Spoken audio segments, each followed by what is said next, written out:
Podcast Ser Memória, temporada Silvia Casanova, episódio 1, take 1. Como que começa essa relação Silvia Casanova e Acho que começa também por uma referência familiar.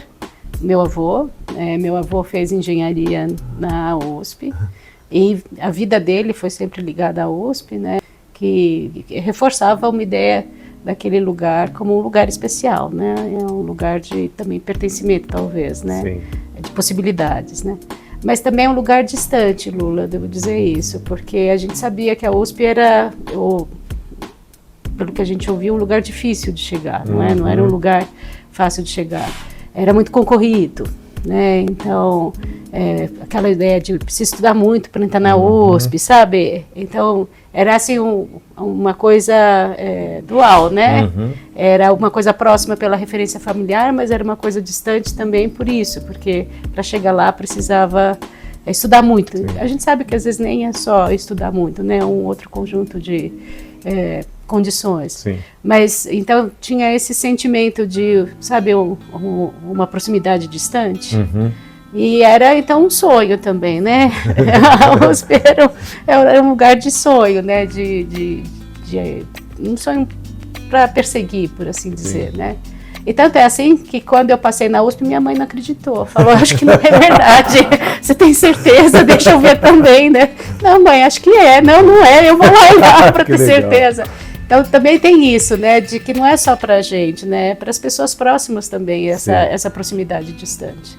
Então, e também tem uma outra questão, eu não fiz a minha graduação na USP, né? Então, quando eu chego na USP, eu chego no mestrado, eu fiz a minha graduação na GV, e quando eu entro aqui no campus Cidade Universitária, assim, tem uma emoção, né?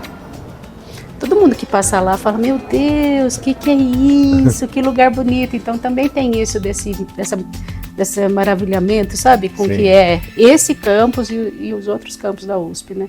Que agora eu estou conhecendo melhor. Mas para responder para você é um pouco isso, sabe? É uma referência familiar também, é uma referência de orgulho, é uma referência de um desejo, de uma busca, mas também é uma referência assim distante, né? Uma coisa dual ou paradoxal. Assim. Eu lembro quando eu era pequeno que eu morava no Tucuruvi e lá passava o ônibus Cidade Universitária, o 107T. E aí eu lembro que, sei lá, faz pouco tempo, depois dos meus 30 anos, que eu descobri o ponto final dele aqui dentro da cidade universitária, né?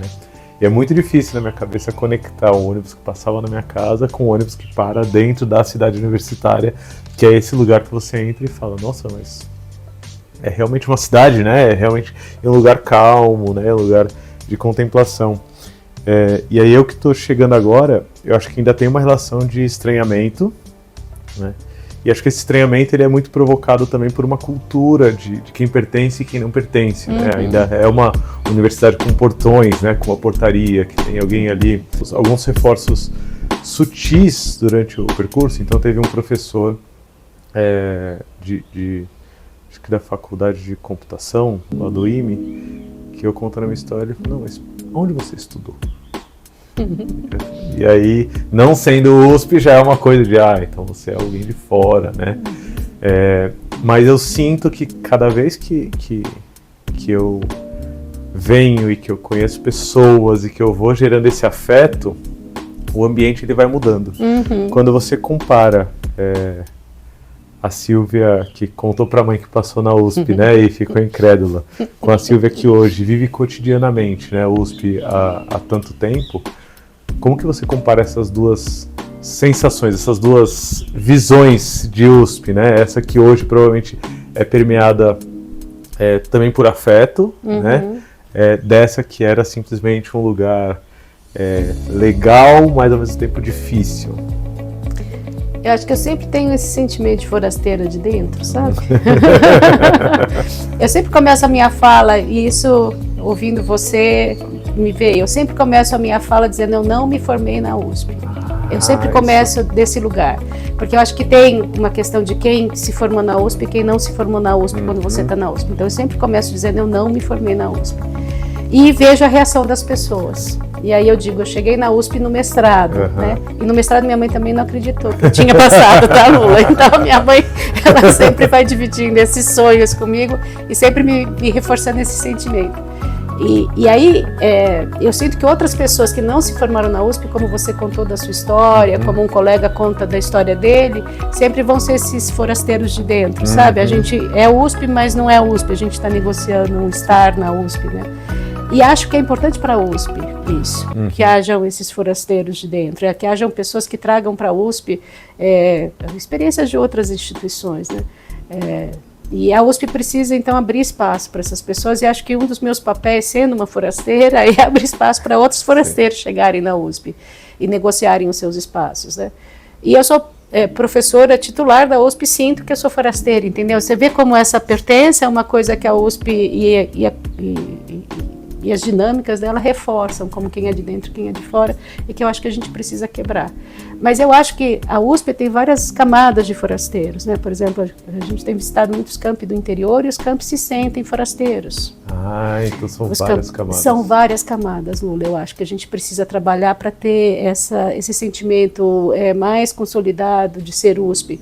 De ser USP é ser uma universidade pública, ser uma universidade gratuita, ser uma universidade que é sustentada por uma arrecadação tributária de uma coletividade maior. Sim. Então, é isso que eu acho que a gente precisa conquistar para quebrar um pouco essas barreiras, né, que são muitas vezes invisíveis, mas que constroem possibilidades e impossibilidades. Sim, né? Sim. Então, para mim, por isso que é importante ter vários forasteiros na USP, várias forasteiras na USP, entendeu? Essas forasteiras e forasteiros vão construindo uma outra USP possível, né? Me vem muito na cabeça, é uma analogia que eu tenho usado muito, mas a analogia da roda, né? A ideia da roda. Se eu vejo uma roda de capoeira, uma roda de samba, eu me sinto bem-vindo, né? Assim, ela me traz esse sentimento de... É óbvio, né? Eu não vou chegar na frente, né? Ali... botar carona ali, mas eu me sinto confortável para ficar do lado, né? Assim, mesmo que eu não saiba o que está tocando exatamente, quem que é, mas eu fico do lado, né? Integra. E quando você fala dessa perspectiva de uma USP que não gere esse sentimento de você de fora, né? Eu sinto um pouco disso, né? Aonde tiver uma roda de samba tocando, eu vou chegar, né? Então, aonde tiver um campus da USP, né, e aí a gente já está sonhando aqui, né, eu consigo chegar, né, eu tenho esse sentimento de, ok, entendo mais ou menos a dinâmica, mas eu começo a pensar na sua trajetória como docente, dentro da USP, né, porque acho que são alguns marcos, e dentro desse momento como docente, eu fico imaginando você se vendo em uma sala de aula, com pessoas ali que talvez já se sintam em casa, né, pessoas que se sentem forasteiras, e toda essa complexidade, né, pessoas talvez mais velhas, pessoas que acabaram de sair da escola, pessoas que têm certeza do que estão fazendo, pessoas que só acabaram caindo ali porque foi a seleção, pessoas que estão tentando aquilo ali há muitos anos, pessoas que só faz parte da trajetória. Como que é lidar com toda essa complexidade enquanto docente, né, enquanto professora da USP? Acho que é uma negociação toda vez que você pisa em sala de aula, tá, Lula? E eu sinto isso cada vez que começa um curso novo, né? Porque eu vou dizer que quando eu cheguei na USP, eu cheguei como professora voluntária, a coordenadora do curso me pediu para assumir uma disciplina porque estava tendo problema, não tinha professor. Eu aceito, né? Porque eu falei, poxa, não, vamos embora, né? Tá bom, vou. E ela me leva para me apresentar para o grupo de estudantes daquele curso, né? E a primeira coisa, quando a gente entra na sala, eu entro atrás dela, né?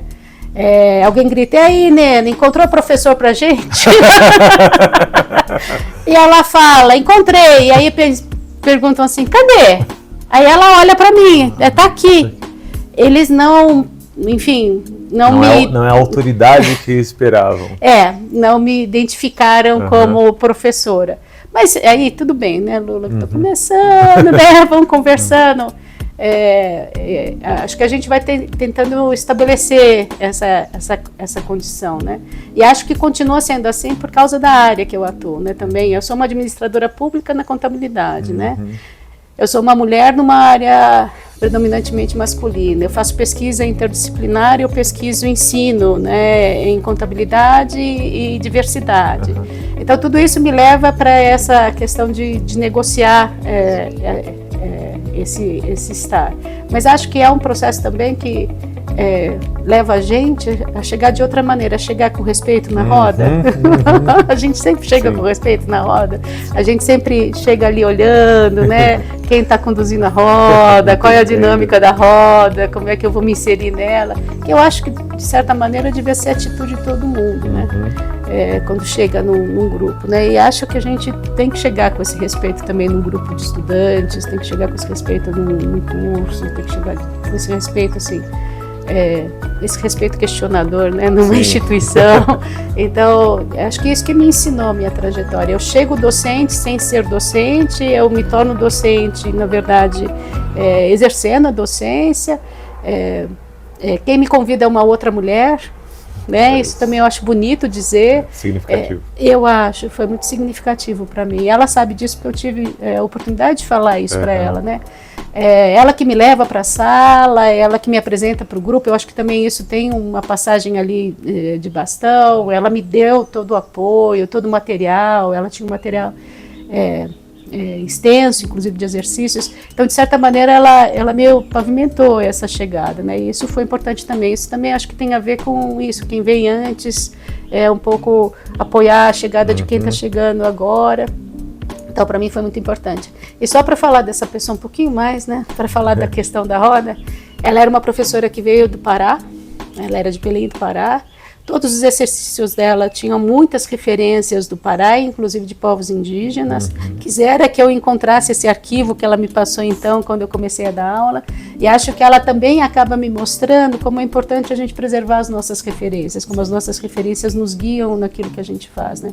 E usei muito os exercícios dela, e sempre que tinha problema, inclusive, para resolver algum, falava: Nena, me ajuda aqui, como é que é isso? Então, eu acho que também mostra que esse início ele tem que ter um apoio, e ela me deu esse apoio, sabe? Sim, eu penso no vestibular para quem está chegando na graduação. Você passar no vestibular, sei lá, fazer matrícula e chegar no primeiro dia ali sem conhecer ninguém dentro desse mundo novo, né? E a diferença que faz, né? Essa minha chegada, por exemplo, ter encontrado um grupo tão afetuoso, né? Um grupo que abre as portas e que recebe, que pega na mão, não, vamos caminhando. Eu sinto um pouco, quando você fala dessa professora, eu sinto um pouco do que eu venho sentindo dentro dessa chegada, que é muito diferente de simplesmente um processo burocrático, né? E pra gente fechar, eu queria ouvir sobre o seu sentimento chegando na USP hoje, né? Em cada dia. Então você vai na USP Ribeirão Preto, né? Você entra, o que você sente? Você vem aqui mesmo na cidade universitária, em São Paulo, o que você sente? Então, cada chegada na USP, o que te desperta no coração? Nossa, muito linda essa sua pergunta, porque cada lugar que a gente chega em uma outra USP, uma outra possibilidade de USP, uma outra história de USP, uma outra constituição de USP. Então a gente aprende muito sobre a complexidade da USP chegando nesses lugares da USP. E eu acho que eu aprendo sobretudo sobre a importância das pessoas. Lula, as pessoas têm recebido a gente de um jeito tão carinhoso. Então tem um bolo de milho, tem um café, tem um pão de queijo. Elas têm um cuidado com a gente, sabe? A gente sabe que a gente está lá bagunçando a rotina delas, está todo mundo correndo com tantas coisas, mas elas param aquele tempo para nos receber. É lógico que, enfim, há experiências e experiências, mas eu sempre também escolho guardar aquelas mais afetivas, sabe? E também, de repente, você aprende sobre um curso, sobre uma formação, você também escuta problemas e compartilha problemas. Então, são várias camadas de complexidade que eu acho que nos abrem outras USPs, e aí mostram como essa USP é também dos forasteiros de dentro, das pessoas que vão construindo, que vão chegando e vão questionando, que vão abrindo possibilidades. Para mim tem sido extremamente rico, e tem sido muito rico por causa das pessoas. Por causa das pessoas. Eu acho que reforça a ideia de que a USP é feita por pessoas para pessoas, sabe? E que essas pessoas vão construindo e quebrando também algumas construções que precisam ser quebradas. Diariamente essa universidade reinventando. Ontem a gente visitou o Campus 2 da USP São Carlos. Eu nunca tinha estado no Campus 2 da USP São Carlos. E é um campo pleno de possibilidades, sabe? Mas também precisando de muita infraestrutura ainda, né? Então é isso, sabe? É o encontro da potencialidade com a ausência e é isso que é a USP, né? Isso que é essa extensão que ainda precisa ser preparada e pensada.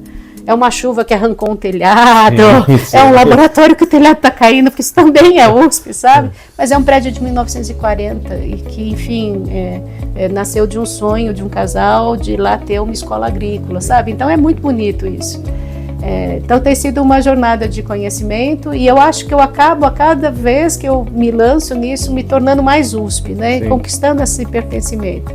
E quisera que todo mundo tivesse essa possibilidade. Talvez uma ideia aqui, falando contigo,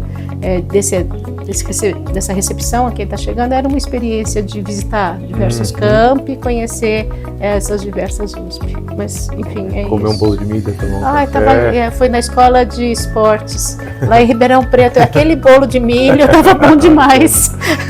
Eu lembro que durante a disciplina que eu tive o prazer de ter como professora, você falou em alguma das aulas sobre a contabilidade enquanto contar, né, em múltiplos sentidos, né? Então, você falou do contar matemático, só que você falou do contar como contação, né? Então, o que a gente está falando aqui contando, você falou do contar com, né, de conseguir ter o apoio. E aí você falando sobre esse sentimento, chegando na USP, eu comecei a refletir sobre público, né? E aí a gente tem o público, né? Quando a gente fala de uma universidade pública, a gente entende que é uma universidade administrada pelo Estado, né? Então tem essa camada do público. Mas se a gente expandir o público, dá pra gente ligar com, talvez, publicizar, né? Com uma coisa de expor, né? E aí quando você fala de fazer esse tour, né? É meio que publicizar que, não é simplesmente Butantã, São Paulo, cidade universitária, né? A gente precisa publicizar. Mas tem uma terceira camada do público que também vem à mente, que são as pessoas, né? O público, né? Que são as pessoas que fazem ali. E às vezes a gente não conecta essas três perspectivas de público, né? E aí eu acho que a partir de agora eu começo a pensar uma universidade pública nesses três sentidos, né? Uma universidade que ela é amplamente divulgada e publicizada como um espaço para a sociedade, uma universidade que ela é pública no sentido de administrada pelo Estado, mas uma universidade também que ela é pública no sentido do público, né? De quem faz são as pessoas que estão ali dentro. Muito lindo. Muitas camadas aí. Obrigado, Sil, por esse primeiro episódio.